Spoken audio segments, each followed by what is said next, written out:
Sarah J, if you're watching this, next book you might want to consult with our boy here.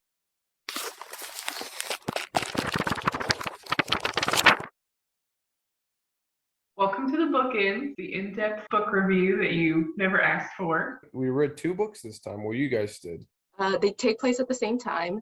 Empire Storms is kind of our main cast, and then Tower of Dawn is Kale and Nezrin's adventure when they go to the southern continent. And spoiler alert. Twice the spoilers in half the time. Let's drink, talk, learn then. This is how to make realistic fantasy maps. Because if you're going to write a fantasy book, you want to make sure it's like absolutely scientifically real. Oh my So god. step 1. Sorry. is Did to you get see your the bottom right corner? Go back. Christine, look at the bottom right. Yeah, actually, bonus points if you can name all these maps. This one looks like England and Ireland and probably part of maybe, Europe over there in the bottom right. Middle Earth is in the top left. Prithian's in the bottom right. The other 2 maps don't appear labeled. So top right is Westeros from Game of Thrones. You'll notice it actually. This is actually a common theme when making maps. Is a lot of people just end up making the UK over and over again. So you see Prithian and Westeros just look exactly like the United Kingdom. And the one on the bottom left is Faerun from Dungeons and Dragons, which looks a lot like Middle Earth, which really just looks like the western shore of Europe, which is another very common theme for maps. Okay, so if you're going to make a realistic fantasy map, you've got to start with your plate tectonics.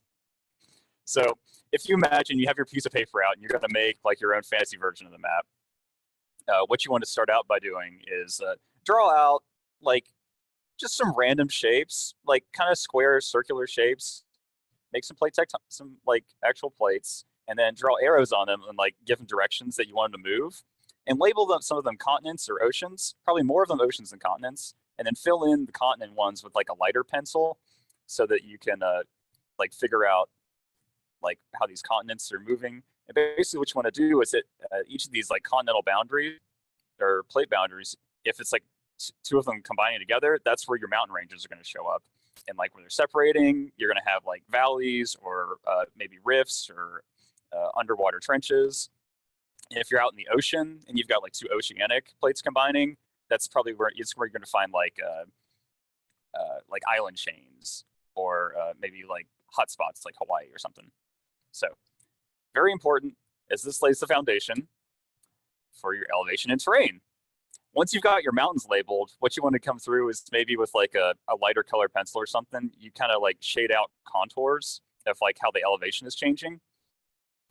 So you have an idea like, okay, just off the mountains, like this will be the hilly area. That way you don't just put like a basin like right next to your mountains, followed by hills, followed by something else. Like it needs to make sense elevation wise.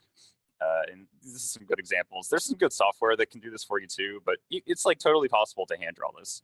So generally you want to go mountains, then hills, then valleys, then you're finally at the ocean. Step 3, put in your rivers. Once you've got your mountains and you have your whole like elevation and terrain contours, you start your rivers like up at the mountains and then move them perpendicular to like how you've labeled your elevation contours.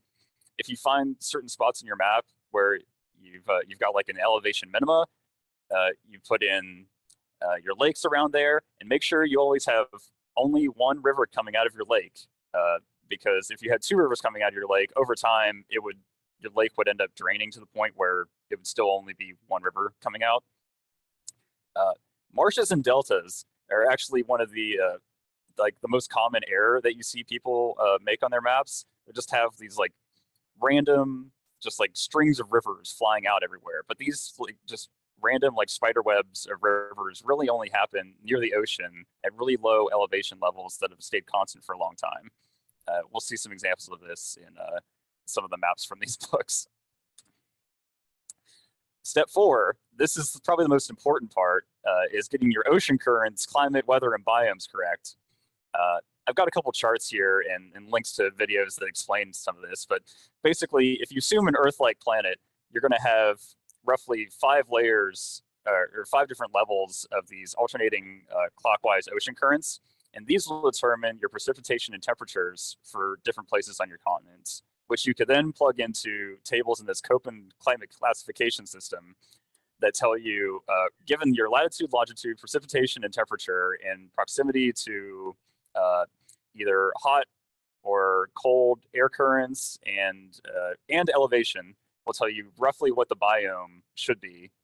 So you can color that in on your map with a colored pencil or something. Finally, step 5, civilization. Make sure you put your cities not in the middle of just a random place or in the middle of a desert. Put them next to rivers, next to oceans, at the crossroads of rivers and oceans, at the crossroads of multiple rivers. That's why, if you've got major cities and you want to add more cities, right in between them is a perfect place to put a city. You can imagine like a road where there'd be trade between the cities.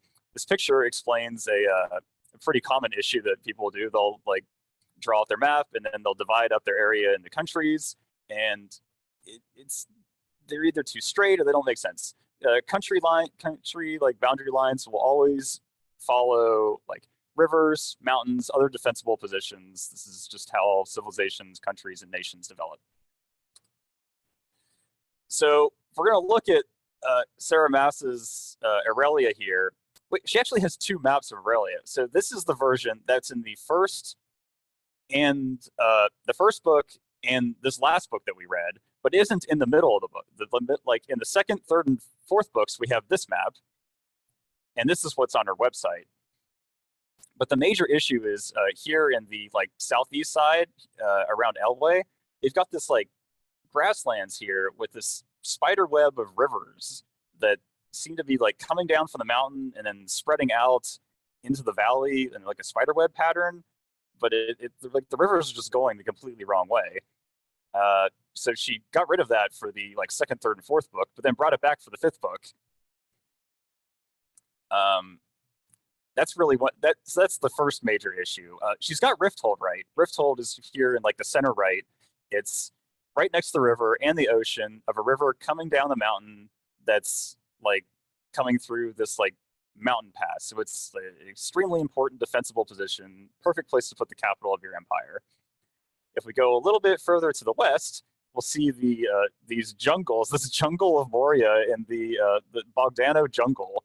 I don't think they have gone to any of these places in the book, so I guess there's 1 book left to go to these, but like climate-wise, it just makes no sense why we've got this just like temperate climate over here to the east, and at the exact same latitude, we've got jungles separated by the Western Wastes. Now, to be fair, the way she like created these Western Wastes, there's like a magic curse in this land, but that would seem to imply that this whole area was jungle beforehand.